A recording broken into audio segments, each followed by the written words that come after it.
القرآن المجيد والفرقان الحميد. أعوذ بالله السميع العليم من الشيطان الرجيم من همزه ونفخه ونفسه. بسم الله الرحمن الرحيم. المال والبنون زينة الحياة الدنيا والباقيات الصالحات خير عند ربك ثوابا وخير املا.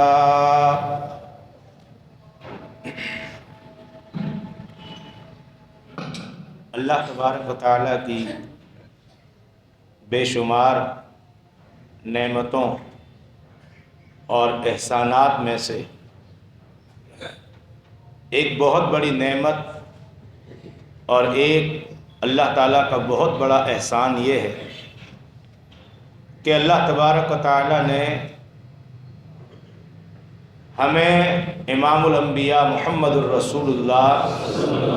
صلی اللہ علیہ وسلم کے ذریعے یہ بتلا دیا ہے کہ اس امت میں کون کون سے فتنے نمودار ہوں گے اور ان فتنوں سے کیسے بچا جا سکتا ہے،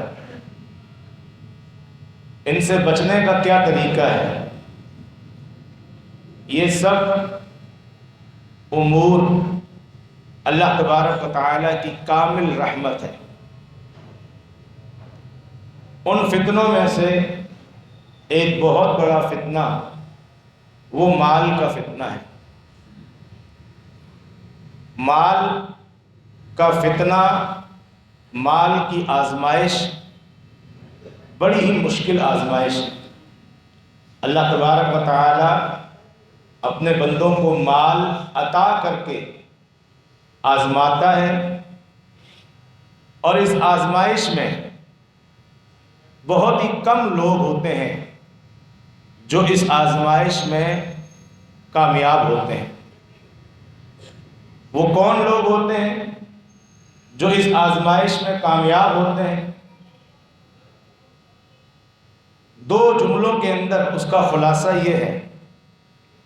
کہ وہ لوگ جو اللہ تعالیٰ کے عطا کیے ہوئے مال میں سے حقوق اللہ کی ادائیگی بھی کرتے ہیں اور حقوق العباد کی ادائیگی بھی کرتے ہیں، وہ اس مال کے فتنے اور آزمائش سے بچ جاتے ہیں. جن لوگوں کا ارادہ یہ ہو کہ یہ اللہ تبارک و تعالیٰ نے جو ہمیں مال عطا کیا ہے، یا جو ہم شب و روز محنت کر کے اپنا وقت صرف کر کے اپنے آپ کو پابند کر کے جو مال کما رہے ہیں، وہ ہم اس لیے کما رہے ہیں کہ اپنے نفس کی ضروریات پوری کریں، اپنے بیوی بچوں کی ضروریات پوری کریں، اپنے والدین کی ضروریات پوری کریں، اہل خانہ کی ضروریات پوری کریں، اور اس کے ساتھ ساتھ لوگوں سے مانگنے اور سوال کرنے سے ہم بے نیاز ہو جائیں، اللہ کی راہ میں بھی خرچ کریں اور دیگر خیر کے کاموں میں بھی اپنا مال صرف کریں. اس ارادے اور نیت کے ساتھ اگر انسان مال کماتا ہے تو یہ مال کا کمانا برا نہیں، نہ یہ مال کا حاصل ہونا برا ہے.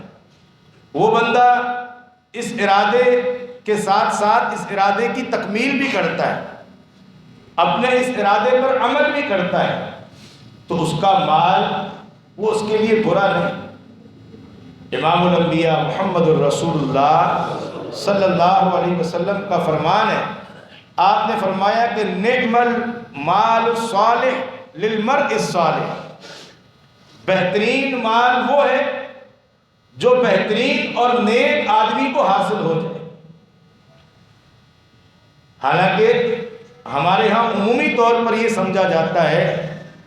کہ مال و دولت آیا تو مطلب انسان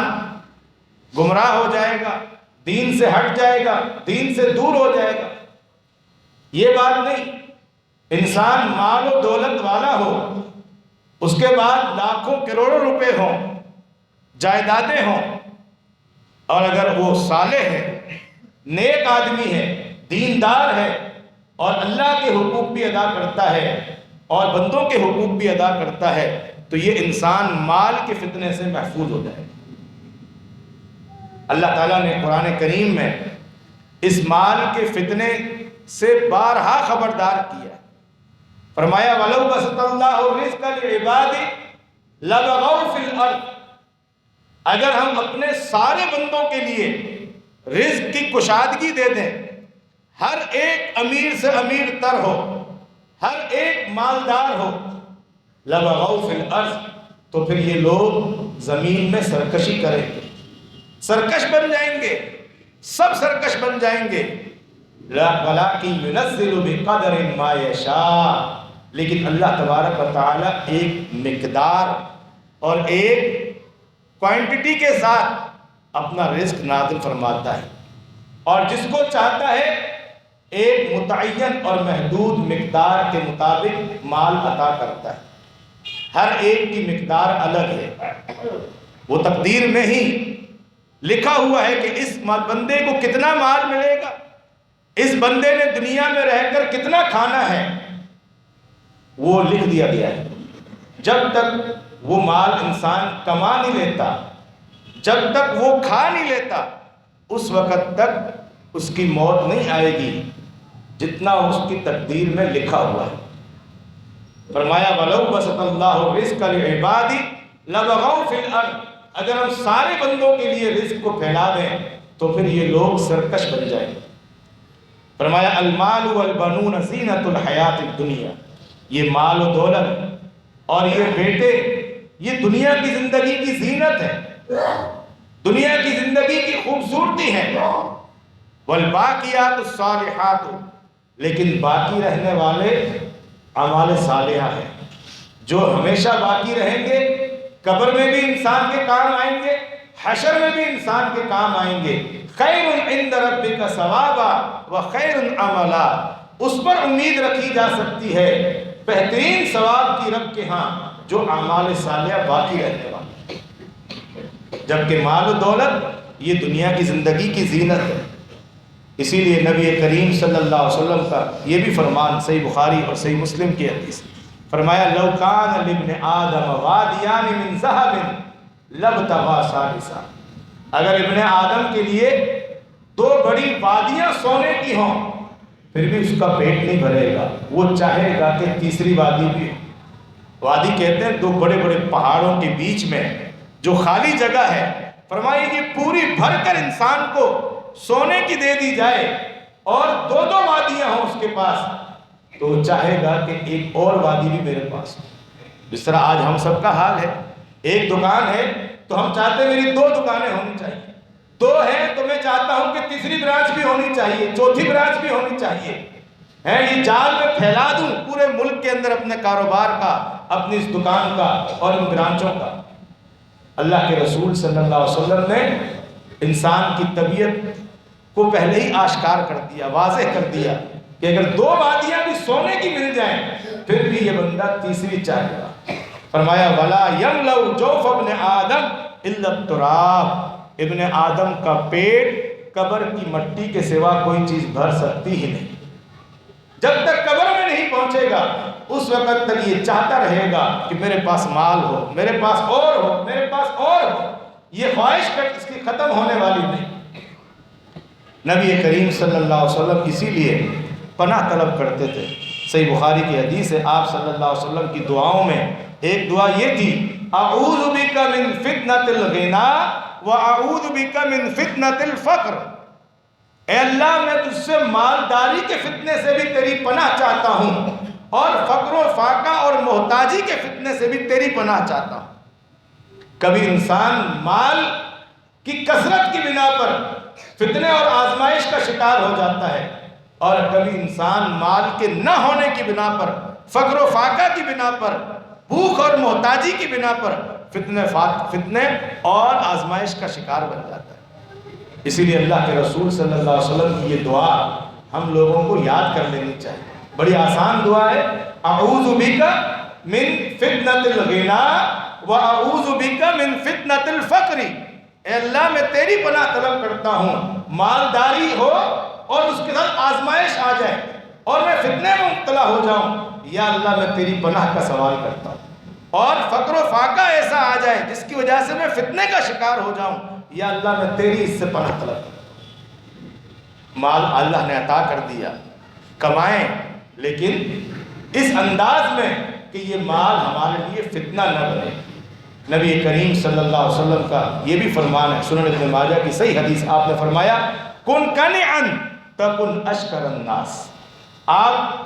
قناعت پسند بن جاؤ، جو اللہ نے عطا کیا ہے اس پر راضی ہو جاؤ اور اسی میں اپنی ضروریات پوری کرنے کے عادی بن جاؤ، قناعت پسند بن جاؤ، تکن اشکر الناس، اللہ کے ہاں آپ کا مقام یہ ہوگا کہ سب سے بڑے شکر گزار اللہ کے ہاں تم ہوگے۔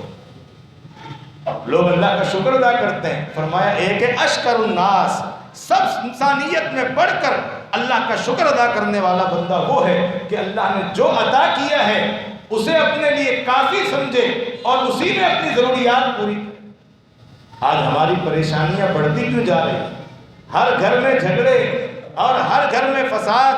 اور اس کے ساتھ ساتھ معاشرے میں ظلم، زیادتی، بے ایمانی، فراڈ، دھوکہ، یہ چیزیں کیوں بڑھتی جا رہی ہیں؟ کہ ہم قناعت پسند نہیں، ہمارے پاس جتنا بھی آ جائے ہماری ضروریات بڑھتی جا رہی ہیں، ہمارے شوق پورے نہیں ہو رہے، ہم قناعت پسند نہیں، اس لیے بے ایمانی، فراڈ، دھوکہ، جھوٹ، یہ سب ہمارے معاشرے کے اندر عام ہوتا جا رہا ہے، پھر بھی ہمارے شوق پورے نہیں ہو رہے۔ فرمایا قناعت پسند بن جاؤ، اللہ کے شکر ادا کرنے والے بندوں میں سب سے بڑے شاکر اور سب سے زیادہ اللہ کا شکر ادا کرنے والے لوگوں میں تم شامل ہو جاؤ۔ جو بندہ جس کو اللہ تبارک و تعالیٰ نے مال عطا کیا اور مال حاصل کر رہا ہے، مال حاصل کرے بالکل بیکار ہو کر، کام کاج کو چھوڑ کر، دکانداری کو چھوڑ کر، دنیا داری کو چھوڑ کر اپنے گھر بیٹھ جانا یا مسجد میں بیٹھ جانا اور صوفیت اور رہبانیت اختیار کر دینا، دین اسلام نے اس کی تعلیم نہیں دی، لیکن اس مال کو کمانے کے ساتھ ساتھ ان فتنوں سے بچنا ہے، ان ایسے امور سے بچنا ہے جن کی وجہ سے یہ مال فتنہ بن جاتا ہے۔ آج کے اس خطبہ جمعہ میں مختصراً قرآن و حدیث کی روشنی میں وہ 6 امور میں آپ کے سامنے رکھنا چاہتا ہوں جس کی وجہ سے انسان کے لیے مال فتنہ نہیں بنے گا۔ اگر ان 6 امور کا انسان خیال رکھ لے،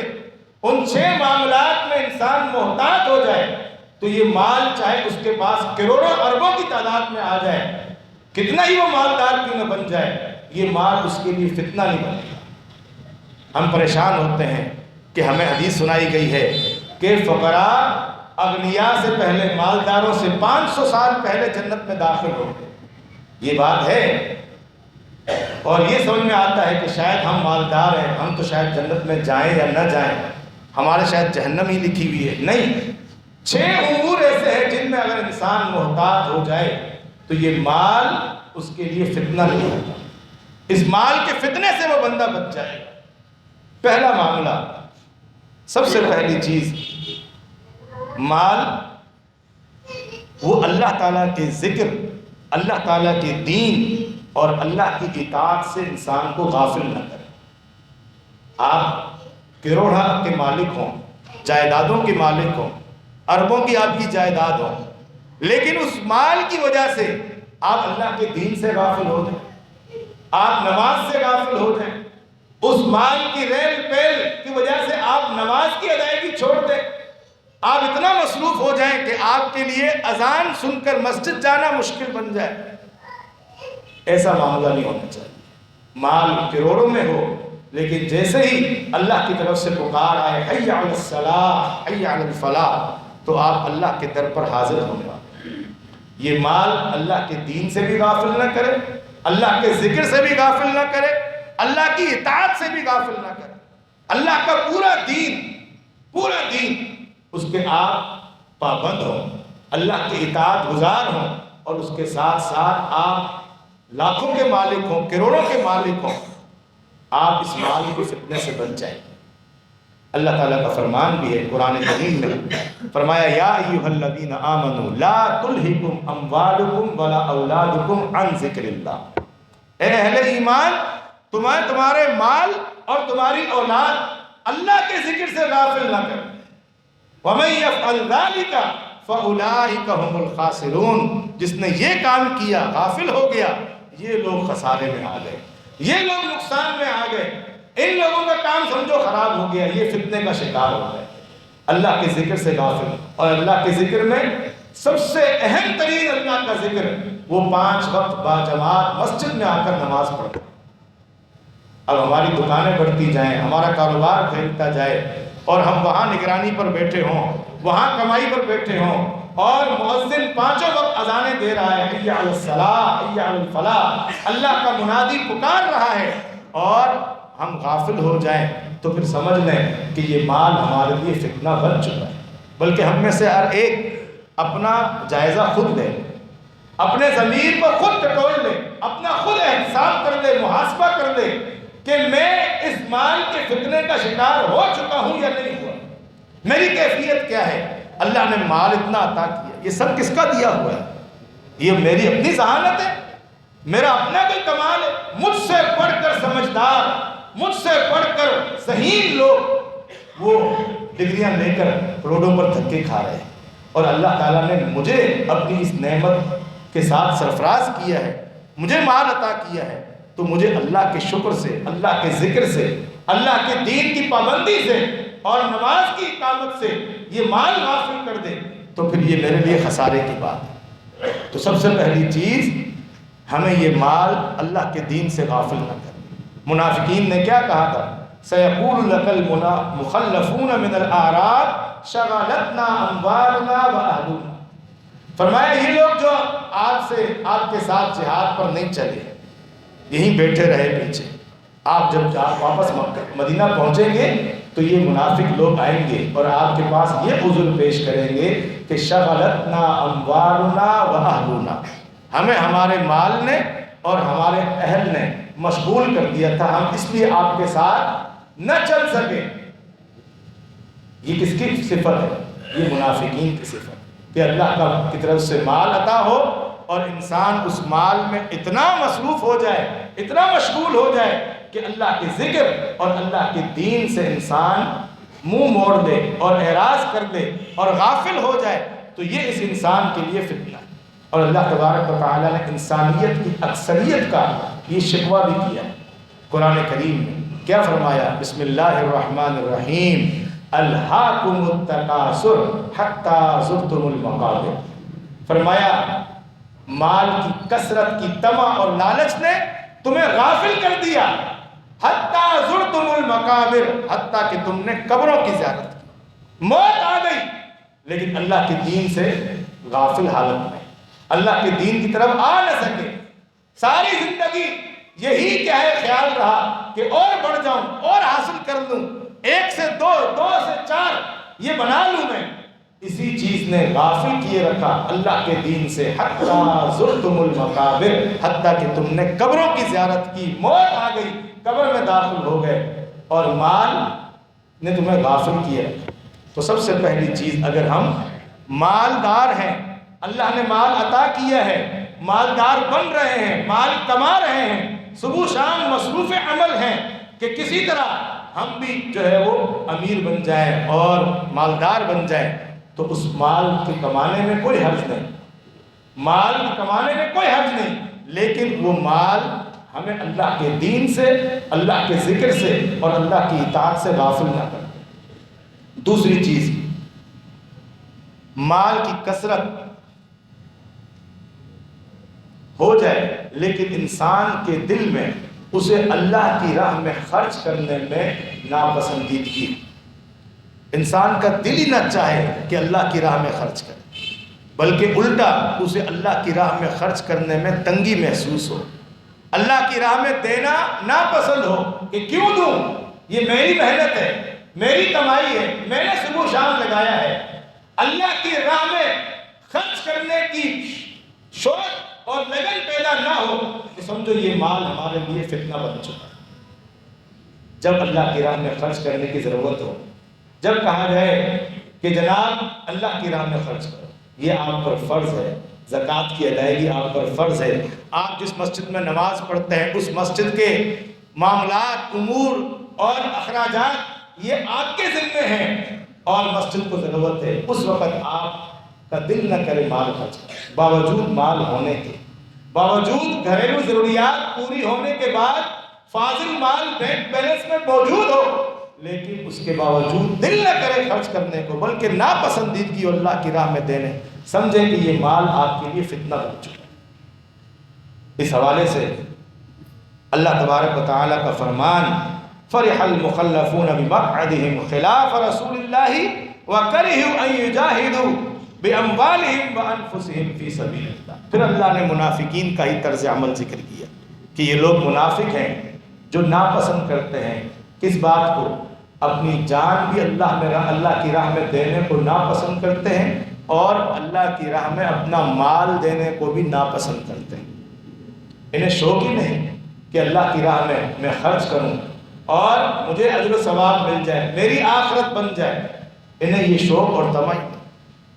کسی نے بڑی اچھی بات کہی کہ جب انسان فوت ہوتا ہے، خاص طور پر مالدار انسان جب فوت ہوتا ہے تو ملائکہ پوچھتے ہیں ما قدما، کہ اس نے اپنی اگلی زندگی کے لیے کیا بھیجا۔ یہ ملائکہ کا قول ہوتا ہے، جبکہ وہاں موجود افراد کا قول یہ ہوتا ہے ما اخرا، پیچھے کتنا چھوڑ گیا ہے، کتنا چھوڑ گیا ہے، کیا چھوڑ گیا ہے۔ یہ لوگوں کے تبصرے ہوتے ہیں، کتنے گھر ہیں اس کے، کتنی دکانیں ہیں، کتنے فلیٹس لیے ہوئے تھے، کتنے پلاٹ لیے ہوئے تھے، لوگ یہ پوچھتے ہیں، جبکہ ملائکہ جو روح نکال کر اوپر لے جا رہے ہوتے ہیں وہ ایک دوسرے سے پوچھ رہے ہوتے ہیں ما قدما، اس نے آخرت کے لیے کیا کچھ بھیجا ہے۔ اور انسان کو شوق ہی نہ ہو، مالدار ہونے کے باوجود اللہ کی راہ میں خرچ کرنے کی توفیق، یہ بھی بہت بڑا انعام، یہ بھی بہت بڑا انعام۔ اسی لیے امام الانبیاء محمد الرسول اللہ صلی اللہ علیہ وسلم کے پاس جب صحابہ کرام فقراء آئے کہ یہ امیر لوگ تو اجر و ثواب میں ہم سے بڑھ گئے، اللہ کے رسول نے پوچھا کیسے؟ فرمایا اللہ کے رسول ہم نمازیں پڑھتے ہیں، یہ بھی نمازیں پڑھتے ہیں، ہم بھی نمازیں پڑھتے ہیں، یہ روزے رکھتے ہیں، ہم بھی روزے رکھتے ہیں، یہ جہاد کو چلتے ہیں، ہم بھی جہاد کو چلتے ہیں، لیکن ان کو اللہ نے مال عطا کیا ہے اور یہ اس مال کو اللہ کی راہ میں خرچ کرتے ہیں، غلام خرید کر آزاد کرتے ہیں اور اہل خیر کی طرح خیر کے کاموں میں خرچ کرتے ہیں، اور ہمارے پاس مال ہی نہیں۔ آپ صلی اللہ علیہ وسلم نے پہلے تو انہیں نماز کے بعد والی تسبیحات بتائی کہ 33 مرتبہ سبحان اللہ پڑھو، 33 مرتبہ الحمدللہ پڑھو، 34 مرتبہ اللہ اکبر پڑھو۔ کچھ دن پڑھتے رہے، پھر آ گئے اللہ کے رسول، انہوں نے بھی سیکھ لی، انہوں نے بھی وہ تسبیحات شروع کر دی ہیں، اب ہمیں آپ کچھ ایسا بتائیں کہ ہم ان سے آگے نکل سکیں۔ آپ صلی اللہ علیہ وسلم نے کیا فرمایا؟ ذالک فضل اللہ، یہ اللہ کا کیا ہے؟ فضل۔ یہ مال صرف مال نہیں بلکہ مال ملنے کے ساتھ ساتھ اسے اللہ کی راہ میں خرچ کرنے کی توفیق، یہ اللہ کا فضل ہے۔ صرف مال مل جائے یہ اللہ کا فضل نہیں، بلکہ اللہ کی طرف سے توفیق بھی ہو کہ انسان خیر کے کاموں میں، دین کے کاموں میں، اللہ کے دین کی سربلندی کے کاموں میں اس مال کو خرچ بھی کرے، تو یہ کیا ہے؟ اللہ کا فضل ہے۔ یؤتیہ من یشاء، اللہ جس کو چاہتا ہے عطا کرتا ہے۔ ہم اپنے معاشرے میں دیکھیں بہت سے لوگ ہیں، بہت سے لوگ ہیں اللہ نے ان کو لاکھوں کروڑوں عطا کیے، لیکن ایسی بد نصیبی اور محرومی ہے کہ اللہ کی راہ میں خرچ کرنے کی ان کو توفیق ہی نہیں، توفیق ہی نہیں کہ اللہ کی راہ میں خرچ کریں۔ اور اس کے مقابلے میں کم کمائی والے، کم حیثیت والے، درمیانہ حیثیت والے بہت سے ایسے خوش نصیب ہیں کہ اللہ نے ان کو جو مال عطا کیا ہے اس میں سے وہ کوشش کر کر اللہ کی راہ میں خرچ کرتے ہیں۔ مال عطا ہو اور اللہ کی راہ میں خرچ کرنا ناپسند لگے تو سمجھ جائیں کہ ہم مال کے فتنے میں مبتلا ہو چکے ہیں۔ اللہ نے قرآن کریم میں فرمایا الشیطان یعدکم الفقر ویأمرکم بالفحشاء، شیطان تمہیں فقر و فاقہ سے ڈراتا ہے اور اللہ تمہیں جو ہے وہ مغفرت اور اپنے فضل کا وعدہ دیتا ہے۔ شیطان فقر و فاقہ سے ڈراتا ہے کہ مسجد میں سارے دے دو گی کہ بھائی اپنے لیے بھی کچھ بچا لو، بچوں کے لیے بچا لو، فقیر بن جاؤ گے، اتنا دو گے، اتنا کیوں دے رہے ہو بھائی، بس دے دو 50-100 دے دو۔ یہ شیطان ہے جو فقر و فاقہ سے ڈراتا ہے۔ وَيَأْمُرُكُمْ بِالْفَحْشَاءِ، اور بے حیائی اور فحاشی میں خرچ کرنے کا حکم دیتا ہے۔ ہم دیکھ لیں اپنے معاشرے میں، مسجد میں دینے کے لیے ہم سمجھتے ہیں 100 روپیہ بہت ہے، ہر ہفتے 100 روپیہ بہت ہے، بہت ہے 100 روپیہ میں نے ڈالا ہے، دوسرے نے تو 10 ڈال رہے تھے، دوسرے میں نے تو 100 کا نوٹ ڈالا ہے۔ شیطان کہتا ہے بہت ہے۔ جب فحاشی کی باری آئے، بے حیائی کی باری آئے، گھومنے پھرنے کی باری آئے، شادی بیاہ میں لٹانے کی باری آئے، فلاں ہم نے جو ہے وہ گلوکارہ کو بلوایا ہے شادی میں، فنکشن میں، فلاں کو بلوایا ہے، فلاں کو بلایا ہے، وہاں یہ خرچ کرنا ہے، وہاں شیطان خوب خرچ کرواتا ہے اور انسان کو احساس تک نہیں۔ ہم خود اپنے معاشرے میں دیکھیں، ہماری حالت یہی ہے کہ کتنے لاکھوں کروڑوں روپے ایک ایک شادی کی تقریب پر لٹائے جاتے ہیں، اس کے مقابلے میں وہی بندہ ہوتا ہے جب اسے کہا جائے کہ خیر کے کام میں مسجد کو ضرورت ہے، مدرسے کو ضرورت ہے، اللہ کے دین کی سربلندی کے لیے ضرورت ہے، تو ان کی جیب سے کبھی 100 روپے نکلتا ہے، کبھی 200، کبھی 500 سے 1000 تک، بس 1000 لمٹ ہے، اور اس کے علاوہ ان کا من نہیں کرتا۔ یہ بندے فتنے کا شکار ہو چکے ہیں۔ تیسرا معاملہ جس سے ہمیں مال کے فتنے سے کیا ہے بچنا ہے، وہ ہے کہ مالی معاملات میں بندہ احتیاط نہ کرے اور علماء اکرام سے سوال کرنے میں سستی کرے۔ نیا کاروبار شروع کیا ہے، کوئی نیا پیکج آیا ہے کسی کمپنی کی طرف سے، کسی بینک کی طرف سے، کسی مالیاتی ادارے کی طرف سے، ہم اس پہ مصروف ہو گئے، یہ نہیں احتیاط کیا کہ یہ پیکج یا یہ اسکیم حلال ہے، اس میں شرکت کرنا یا حرام، اور جان بوجھ کر علماء اکرام سے نہ پوچھنا۔ مفتیان سے پوچھیں گے وہ تو حرامی کہیں گے، وہ تو پتہ نہیں کیا ہمارے ترقی سے جلتے ہیں۔ جب کوئی مالیاتی اسکیم آتی ہے، ہمیشہ اکثر ان اسکیموں میں سود اور جوا ہوتا ہی ہوتا ہے، اور جو بندہ اس حوالے سے اپنے آپ کو سمجھے ہوشیار کہ میں نے تو پوچھا ہی نہیں، مجھے تو پتہ ہی نہیں کہ حلال ہے حرام، کیسے معلوم ہوگا؟ آپ نے سوال کیا نہیں، جان بوجھ کے سوال نہ کرنا، جان بوجھ کے نہ پوچھنا، اور مال کی طمع اور لالچ اس قدر بڑھ جانا کہ حلال اور حرام کی تمیز نہ کرنا۔ اب یہ سمجھو یہ بندہ مال کے فتنے میں مبتلا ہو چکا ہے۔ فتنے سے بچنے والا آدمی کون ہوتا ہے؟ وہ ہمیشہ احتیاط کرتا ہے کہ کہیں میں حرام میں نہ چلا جاؤں، کہیں میں حلال کی حدود کراس نہ کر جاؤں۔ امام الانبیاء محمد رسول اللہ صلی اللہ علیہ وسلم نے ایسے لوگوں کے بارے میں پیشین گوئی فرمائی کہ ایسے لوگ عنقریب آئیں گے۔ صحیح بخاری کی حدیث ہے، آپ نے فرمایا یأتی علی الناس زمان لا یبال المرء ما اخذ منہ امن الحلال ام من الحرام۔ فرمایا ایسے لوگوں پر زمانہ آئے گا، ایک وقت آئے گا قرب قیامت، ایسا وقت آئے گا کہ انسان پرواہ نہیں کرے گا کہ کہاں سے حاصل کر رہا ہے، کہاں سے لے رہا ہے، پرواہ نہیں کرے گا، حلال سے حاصل ہو رہا ہے یا حرام سے، اس کی پرواہ نہیں کرے گا۔ ایسا زمانہ آئے گا۔ آج کیا ہے؟ آج یہی معاملہ ہے، ہم اپنے مالی معاملات کو چھپاتے ہیں،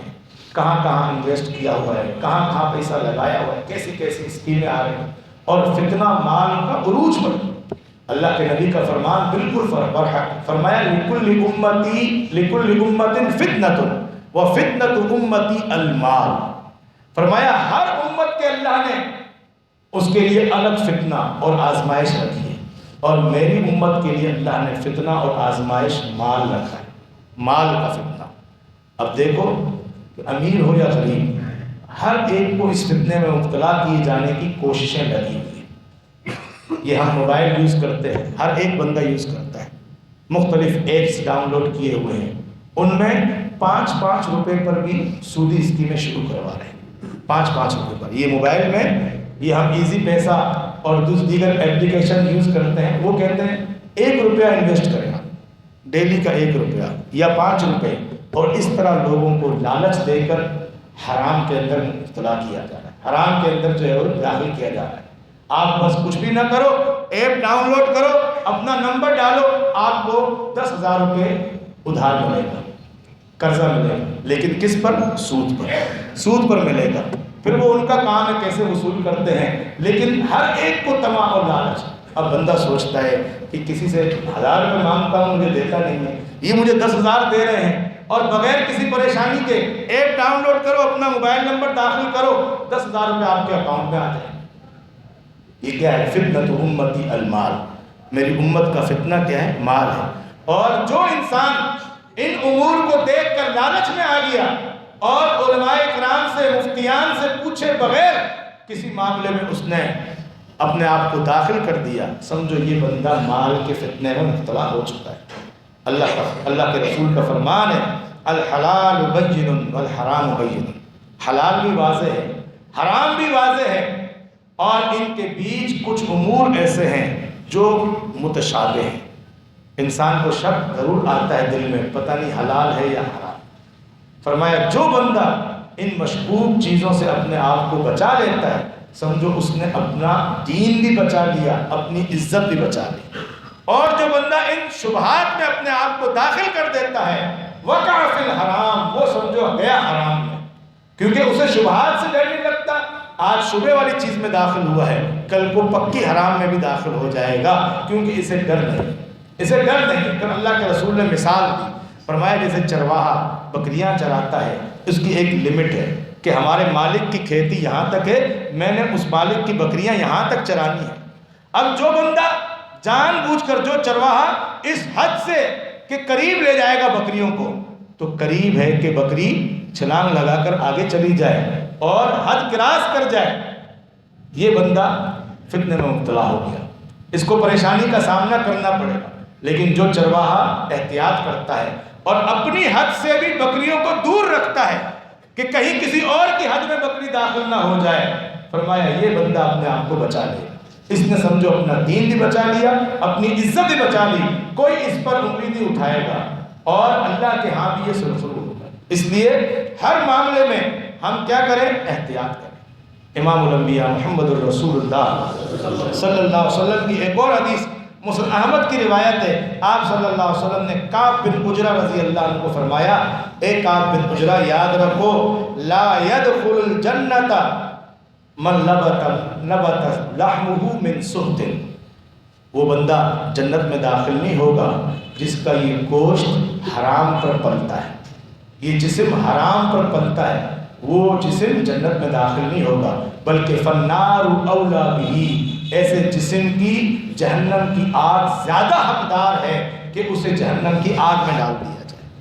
آج ہمیں احساس نہیں اس کا، حلال کا، حرام کا، کتنے امور ہیں جو ہمارے معاشرے کے اندر مشکوک ہیں، لیکن ہم صرف طمع، لالچ اس میں داخل ہو کر اس میں داخل ہو جاتے ہیں۔ اب سمجھیں یہ بندہ اس مال کے فتنے کا شکار ہو چکا۔ چوتھے نمبر پر لوگوں کا مال باطل طریقے سے کھانا، لوگوں کا مال باطل طریقے سے کھانا، اس میں بھی بندہ داخل ہوا، وہ بندہ مال کے فتنے میں داخل ہو گیا۔ اللہ کا فرمان ہے یا ایھا الذین آمنوا لا تأکلوا اموالکم بینکم بالباطل، اے اہل ایمان آپس میں ایک دوسرے کا مال باطل طریقے سے نہ کھاؤ، باطل طریقے سے ایک دوسرے کا مال نہ کھاؤ۔ جو اس طرح کرے گا وہ بندہ سمجھو کہ داخل ہو گیا فتنے۔ وہ باطل طریقے کون سے ہیں؟ مختلف طریقے جو قرآن و سنت میں حرام بتائے گئے۔ مثال کے طور پر یتیم کا مال کھانا، فرمایا ان الذین یأکلون اموال الایتامی ظلما انما یأکلون فی بطونہم نار، جو لوگ یتیم کا مال ظلم کر کے کھاتے ہیں وہ اپنے پیٹوں میں جہنم کی آگ بھر گئے، وَسَيَصْلَوْنَ سَعِيرًا، عنقریب بھڑکتی ہوئی آگ میں داخل۔ باطل طریقہ سودی لین دین، فرمایا فَإِن لَمْ تَفْعَلُوا فَأْذَنُوا بِحَرْبٍ مِّنَ اللَّهِ وَرَسُولِهِ، اللہ رسول کے احکامات سننے کے باوجود بھی اگر تم نے اسے چھوڑا نہیں تو پھر تم کان کھول کے سن لو، اللہ اور اس کے رسول سے تمہاری جنگ ہے، اللہ اور اس کے رسول سے جنگ۔ بندہ دنیا میں احتیاط کرتا ہے، بھئی فلاں سے پنگا نہیں لینا، فلاں کے ساتھ خراب نہیں کرنی، فلاں کے ساتھ بنا کے رکھنی ہے، فلاں محلے کے اندر خبردار خطرناک بندہ اس سے بنا کے رکھنی ہے، اس سے مقابلے کی اپنے اندر قوت نہیں ہے۔ دنیا کے اندر ہم احتیاط کرتے ہیں، اور جنگ کس سے کر رہے ہیں؟ اللہ اور اس کے رسول سے اللہ سے۔ یہ چھوٹے چھوٹے ایپس کے اندر یہ ساری سودی اسکیمیں ہیں، ان سے اللہ کی رضا کے لیے ان کو چھوڑ دیں۔ یہ مالی طمع اور لالچ یہ سب انسان کو فتنے میں مبتلا کرنے والی چیزیں ہیں، ان چیزوں کو چھوڑ دینا چاہیے۔ ایک اور چیز مالی معاملہ کہ لوگوں کا مال باطل طریقے سے، رشوت کا لین دین، جامع ترمذی کی حدیث ہے، اللہ کے رسول صلی اللہ علیہ وسلم نے لعنت فرمائی ہے الراشی والمرتشی، رشوت لینے والا اور دینے والا، اللہ کے رسول کی لعنت پڑی ہے۔ اسی طرح خیانت کرنا، لوگوں کے ساتھ خیانت کرنا، کسی کا مال آپ کے پاس آیا ہے اس میں خیانت کر دیا، فرمایا وَمَن يَغْلُلْ يَأْتِ بِمَا غَلَّ يَوْمَ الْقِيَامَةِ، جو بندہ خیانت کرے گا وہ اپنی خیانت کے ساتھ قیامت کے دن اللہ کے سامنے پیش ہوگا، اس خیانت کے ساتھ پیش ہونا پڑے گا۔ اسی طرح دھوکہ دینا، فراڈ کرنا، مختلف طریقے ہیں۔ ہم مارکیٹ میں چلے جائیں، کیسے کیسے لوگ باتوں کے ذریعے، مال کے اندر ملاوٹ کے ذریعے لوگوں کو دھوکہ دے۔ اللہ کے رسول کا فرمان کیا ہے؟ من غشنا فلیس منا، جو ہمیں دھوکہ دیتا ہے فلیس منا، اس کا ہم سے کوئی تعلق نہیں، ہمارے مسلمانوں کی جماعت سے اس کا تعلق نہیں ہے۔ جو بندہ دھوکہ دیتا ہے اپنی باتوں کے ذریعے، ملاوٹ کے ذریعے اور دیگر امور کے ذریعے۔ اسی طرح ایک اور چیز بھی ہمارے ہاں بہت زیادہ عام ہے، جس کے بارے میں اللہ کے رسول نے تنبیہ فرمائی، فرمایا آتُ الْأَجِيرَ أَجْرَهُ قبل ان یجف عرقہ۔ سنن ابن ماجہ کی صحیح حدیث ہے، آپ نے فرمایا مزدور کو اس کی مزدوری پسینہ خشک ہونے سے پہلے دے دو۔ ہم کتنے مزدوروں سے، مختلف کام کاج کرنے والوں سے کام کروا لیتے ہیں اور اس کے بعد لیٹ کرتے رہتے ہیں، لیٹ کرتے رہتے ہیں، کل کو آنا، جمعرات کو آنا، پرسوں آنا، اور ان کا مال دبائے رکھنا، یہ بھی بہت بڑا ظلم ہے۔ اللہ کے رسول کی حدیث ہے، صحیح بخاری کی روایت ہے، مَثَلُ الْغَنِيِّ ظُلْمٌ، ایک آدمی مالدار ہے، دے سکتا ہے، پھر بھی کسی کا حق دینے میں ٹال مٹول کرتا ہے، فرمایا ظلم، یہ بندہ ظلم کر رہا ہے۔ اب ہم سمجھے بھائی دے تو دوں گا نا، کو کھا تھوڑی جا رہا ہے، ہفتے بعد دے دوں گا، اگلے مہینے دے دوں گا، پہلی پہ دے دوں گا، ہم یہ کہہ رہے ہوتے ہیں، حالانکہ غلط میں پیسے پڑے ہوتے ہیں۔ ہمارے دکانداروں کا حال اس حوالے سے بہت زیادہ خراب، جتنے بیچارے کمپنی کے لوگ آتے ہیں، اپنا سیلز مین آتے ہیں، ان کو ہم وقت پہ وقت دیتے جاتے ہیں اور خوش ہو رہے ہوتے ہیں، ان کو ہم نے ٹائٹ کر کے رکھا ہوا ہے اور ان کو قابو کیے ہوئے ہیں، یہ کہیں نہیں جائیں گے اور ان کو ہم پھنسانا ہم جانتے ہیں، ان سے کیسے ڈیلنگ کر۔ اگر کوئی کہے کہ بھائی کسی غریب کا حق نہ دباؤ، بیچارہ کیا اپنا کماتا ہوگا اور تم مہینوں مہینوں اس کا مال دبا لیتے، نہیں بھائی تمہیں معلوم نہیں، ہمیں پتہ ہے ان لوگوں سے کیسے چلنا ہے، اللہ ہمیں پتہ ہے ان لوگوں سے کیسے چلنا ہے۔ یہ بندہ مال کے فتنے میں مبتلا ہو چکا ہے۔ 5ویں نمبر پر جو بندہ اس مال کی وجہ سے دکھلاوا، تکبر اور احسان جتلانے کی برائی میں مبتلا ہو گیا، وہ سمجھو مال کے فتنے میں مبتلا ہو گیا۔ اللہ تعالیٰ نے مال و دولت عطا کیا اس لیے نہیں کہ تم تکبر کرو، لوگوں کو نیچ سمجھو، حقیر سمجھو، کمتر سمجھو، ان کو ڈانٹو، دھکے دو، ظلم کرو، برا بھلا کہو، بد زبانی کرو غریبوں سے، یہ تکبر ہے، یہ بندہ مال کے فتنے میں مبتلا ہو۔ اسی طرح دکھلاوا، لوگوں کو دکھانا، شادیوں پر خرچ کر کے، ادھر ادھر خرچ کر کے، لٹا کر لوگوں کو دکھلاوا، یہ ریاکاری مقصود ہو، یہ بندہ مال کے فتنے میں مبتلا ہو جائے۔ اور تیسری چیز احسان جتلانا، کسی کو اگر دے دیا تو پھر ساری زندگی گاتے رہنا، بتاتے رہنا، اس کو بتانا، اس کو بتانا۔ اللہ تعالیٰ نے قرآن کریم میں فرمایا یا ایھا الذین آمنوا لا تبطلوا صدقاتکم بالمن والاذی، فرمایا اے اہل ایمان اپنے صدقات کو احسان جتلا کر اور لوگوں کو، غریبوں کو ایذا دے کر اپنے صدقات کو برباد نہ کرو، ضائع نہ کرو، ضائع نہ کرو۔ ہمارے ہاں یہی ہے، اگر غریب کو ہم نے صدقہ دے دیا، خیرات دے دی، کسی محلے کسی اصلاح کے ساتھ تعاون کر دیا، محلے کے اندر کوئی غریب ہے اس کے ساتھ تعاون کر دیا، مسجد میں کوئی جماعتی ساتھی غریب ہے اس کے ساتھ تعاون کر دیا، اب وہ ہم سمجھتے ہیں کہ یہ ہمارے نوکر ہیں، یہ ہمارے نوکر ہیں۔ بہت سو کو ہم نے دیکھا اگر مال سے تعاون کرتے ہیں تو اپنے لائٹ کے بل، گیس کے بل اور سارے بل لا کر دیتے ہیں، یار یہ تو جمع کروا دینا، اور وہ بیچارہ بھی لے لیتا ہے کہ یار یہ ہر مہینے مجھے راشن دیتا ہے، تعاون کرتا ہے، کیسے میں اس کو منع کروں۔ ایسے دیکھیں لوگ، ان کا طے ہوتا ہے کہ میرے لائٹ کے بل، گیس کے سارے یوٹیلیٹی بل اس کو دوں گا، اس کو راشن بھی تو دیتا ہوں ہر مہینے، اتنا بھی کام نہیں کرے گا میرا، کہ کس چیز کا بدلہ ہے؟ اپنا صدقہ برباد کر دیا تم نے، ایذا دے کر۔ قرآن نے کہا ایذا دے کر، احسان جتلا کر اپنے صدقوں کو برباد نہ کرو۔ ایک بندے کو میں نے دیکھا، مسجد کا مؤذن بادام، پستے اور اخروٹ وہ پیس رہا ہے، میں نے کہا ماشاءاللہ مؤذن صاحب بڑی خوراک، آپ کہہ رہے میرا نہیں، وہ سامنے والے بنگلے والے حاجی صاحب ہے نا ان کا ہے۔ انہوں نے کہا مجھے پیس کر دو، بادام لے پسوا کس سے رہے؟ مسجد کے مؤذن سے۔ کیوں؟ کہ ان کے ساتھ تھوڑا بہت تعاون کرتے ہیں۔ یہ کیا ہے؟ یہ لا تبطلوا صدقاتکم بالمن والاذى ہے، اس احسان جتلانے اور ایذا میں مبتلا کرنے لوگوں کو ہے، اپنے صدقات کو تم نے ضائع کر دیا اور مال کے فتنے کا آپ شکار بن چکے ہیں۔ کسی کو آپ دیں تو اس پر احسان نہ جتلائیں۔ اللہ نے قرآن کریم میں یہی صفت ذکر کی ہے جنتی لوگوں کی، فرمایا وہ کہتے ہیں انما نطعمکم لوجہ اللہ، ہم اللہ کی رضا کے لیے آپ کو کھلا رہے ہیں، لا نرید منکم جزاء ولا شکورا، ہم نہ آپ سے کوئی بدلہ چاہتے ہیں اور آپ سے شکریہ بھی نہیں چاہتے۔ یہ آپ مجھے ہمیں تھینک یو بھی نہیں بولو، جزاک اللہ بھی نہیں بولو، بس ہم نے اللہ کی رضا کے لیے دیا ہے۔ اگر کوئی بندہ جس سے آپ تعاون کر رہے ہیں وہ آپ کو تھینکس نہیں بولتا، شکریہ نہیں بولتا، مہربانی نہیں بولتا، آپ اسی کو بھائی جزاک اللہ تو کہہ دے، ہاں؟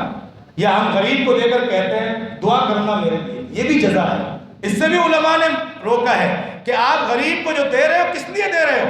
اللہ کی رضا کے لیے دے رہے ہو یا اس سے دعا کروانے کے لیے دے رہے ہو؟ اس سے یہ بھی نہ کہو کہ مجھے دعا میں یاد رکھنا، میرے ان بچوں کو دعاؤں میں یاد رکھنا، نہیں، بلکہ اللہ کی رضا کے لیے دو، اور کوئی بدلہ اور کوئی احسان، کوئی شکریہ طلب نہیں کرنا۔ چھٹے نمبر پر آخری چیز، جو بندہ مالدار ہونے کے باوجود اپنے گھر والوں کی ضرورتیں پوری نہیں کرتا، جائز ضرورتیں پوری نہیں کرتا، وہ بندہ بھی مال کے فتنے کا شکار ہے۔ بہت سے لوگ ایسے ہمارے معاشرے میں ہیں، مال و دولت اللہ نے ان کو عطا کیا ہے، لیکن بیوی بچوں پر خرچ کرنے میں وہ ظلم کرتے ہیں، ظلم کرتے ہیں، ان کے حقوق ادا نہیں کرتے، ان کو دیتے نہیں ہیں۔ دوستوں میں جاؤ، کھانا پینا، گھومنا، ہوٹلنگ، اس سب میں اپنا پیسہ برباد کریں گے، لیکن اپنے اہلیہ اور اپنے بچوں پر خرچ نہیں کریں گے جو ان کے جائز حقوق ہیں، ان کی تعلیم، کھانا پینا، ان کے اخراجات۔ یہ جو تو دوستوں کے ساتھ ہوٹلنگ کرتا ہے، کبھی ہوٹل سے بچوں کو بھی کھلا دے، بیوی کو بھی کھلا دے۔ جو بندے بیوی اور بچوں کے حقوق ادا نہیں کرتے وہ بھی مال کے فتنے میں مبتلا ہو چکے۔ نبی کریم صلی اللہ علیہ وسلم کا فرمان ہے اذا آت اللہ احدکم خیرا فلیبدأ بنفسہ واہل بیتہ، صحیح مسلم کی حدیث ہے، فرمایا جس کو اللہ تعالیٰ نے مال عطا کیا ہے خرچ کرنے میں وہ ابتدا کرے اپنے نفس سے اور اپنے بیوی بچوں سے، اپنے گھر والوں سے ابتدا یہاں سے کرے خرچ کرنے میں۔ آج ہمارے پاس مال ہے، ہم دوستوں میں لٹا رہے ہیں، ادھر ادھر خرچ کر رہے ہیں، خوب اپنے مزے کر رہے ہیں، خوب دل چاہے تو باہر کھا رہے ہیں، پی رہے ہیں، سارا دن زبان چل رہی ہے، منہ چل رہا ہے، لیکن جہاں جیسے ہی گھر میں داخل ہوئے ایسے خطرناک بن جاتے ہیں کہ کوئی ہم سے کسی چیز کا مطالبہ نہ کرے۔ یہ ظلم ہے، یہ ظلم ہے، یہ بندہ مال کے فتنے میں مبتلا ہو گیا۔ ایک اور حدیث اللہ کے رسول صلی اللہ علیہ وسلم کی صحیح حدیث سنن نبی داؤد کی، فرمایا کفا بالمرء اثما ان یضیع من یقوت، اس بندے کے گناہگار ہونے کے لیے کافی ہے جو اپنے اہل خانہ کے حقوق ضائع کرتا ہے، ان پر خرچ نہیں کرتا، ان کے حقوق ادا نہیں کرتا، ان کو مال و دولت، ان کی ضروریات، کھلانا پلانا، تعلیم، لباس اور معاملات جو بھی اپنے معاشرے کے مطابق ان کو بھی کھلاؤ پلاؤ، جس طرح لوگ دوسرے آپ کے رشتہ دار، بھائی، کزن وغیرہ دیگر وہ کھلا رہے ہیں پلا رہے ہیں، اپنے گھر والوں کو گھما رہے ہیں، لباس دے کر دے رہے ہیں، آپ کے ذمہ ہے اگر اللہ نے آپ کو خیر اور مال عطا کیا ہے تو پھر ان کو آپ ضائع نہیں کرو، ان کے حقوق ادا کرو اور ان پر خرچ کرو۔ امام الانبیاء محمد رسول اللہ صلی اللہ علیہ وسلم کی آخری حدیث بتا کر بات ختم کرتا ہوں، صحیح مسلم کی حدیث ہے۔ آپ صلی اللہ علیہ وسلم نے فرمایا اعظمها اجرا الذي انفقته على اهلك، فرمایا کہ ایک مال وہ ہے جو تم اللہ کی راہ میں خرچ کرتے ہو، ایک مال وہ ہے جو تم مسکین کو دیتے ہو، ایک مال وہ ہے جو تم کسی خیر کے کام میں صرف کرتے ہو۔ فرمایا اعظمها اجرا، ان تمام میں سے بڑھ کر اجر کا باعث وہ مال خرچ کرنا ہے جو تم اپنے اہل پر خرچ کرتے ہو۔ سب سے زیادہ ثواب ملے گا جب آپ اپنے اہل پر خرچ کریں، اور حدیث میں یہ بھی ہے کہ جو بندہ اپنے اہل پر خرچ کرتے ہوئے ثواب کی امید رکھے تو یہ بھی اس کا صدقہ ہو جائے، اپنے گھر والوں کے لیے آٹا لے کر جا رہا ہے اور یہ سوچے کہ یہ اللہ کا حکم ہے، سبزی لے کر جا رہا ہے، فروٹ لے کر جا رہا ہے، کچھ بھی کھلانا پلانا، ضروریات زندگی، لباس وغیرہ، اللہ سے اجر کی امید رکھے، یہ بھی صدقہ اور خیرات میں شمار ہوگا، بلکہ سب سے اعظم اجر کے اعتبار سے یہی مال ہے جو بندہ اپنے گھر والوں پر خرچ کرے۔ اللہ تعالیٰ سے دعا ہے اللہ تبارک و تعالیٰ مجھے اور آپ کو رزق حلال عطا فرمائے، کشادہ اور وسیع رزق حلال عطا فرمائے، اور اللہ تعالیٰ مجھے اور آپ کو کسی کا محتاج نہ کرے، اپنی ذات کے سوا کسی کا اللہ تعالیٰ محتاج نہ کرے، اور ہمیں اللہ تبارک و تعالیٰ اس مال کے ان فتنوں والی صورتوں سے اللہ تعالیٰ محفوظ فرمائے۔ وما علینا الا البلاغ۔